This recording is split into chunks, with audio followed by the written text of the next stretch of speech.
Hello bachcho, let's read the question. The last two pairs of ribs are named floating ribs because their external parts are attached to the sternum directly. The external parts are attached on the seventh pair of ribs. C.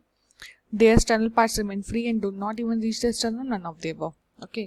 तो इसके लिए अगर हम की concept देखें तो इसका की कॉन्सेप्ट क्या हो जाएगा? Floating ribs.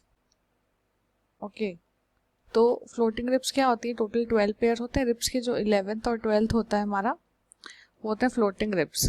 ठीक है, 11th और 12th पेयर रिब्स का. तो ऐसा क्यों होता है?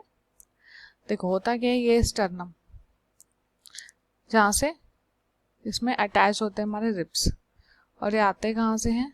वर्टिब्रल कॉलम से.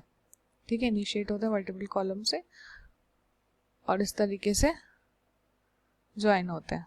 ठीक है, तो ये ऐसे करके टोटल 10 जो होते हैं वो तो हो जाता है, लेकिन जो टोटल 10 जो होते हैं वो तो हो जाता है, लेकिन जो लास्ट के 11th और 12th बचते हैं वो हमारे वर्टिब्रल कॉलम पे ही रहते हैं, है ना, वो स्टर्नम तक नहीं आते.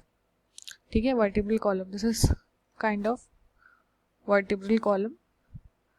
तो जो 11th और 12th पेयर होता है वो लास्ट के जो दो पेयर हैं ये स्टर्नम तक नहीं पहुंच पाते रिब्स के. ठीक है, इसलिए हम इनको क्या बोल देते हैं? इसलिए इनको बोला जाता है floating ribs because they are floating, they are not attached. तो इसलिए हमारा ऑप्शंस क्या है? ऑप्शन ए में है the external parts are attached to the sternum directly. No, it is not. B the external parts are attached to the seventh pair of ribs. No. C the external parts remain free and do not even reach the sternum. Yes, external parts जो होते हैं वो देख रहे हैं हम free होते हैं और वो रिब्स तक स्टर्नम तक पहुंच ही नहीं पाते.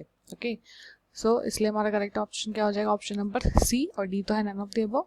सो we have the correct answer option number C, that is the external parts remain free and do not even reach the sternum.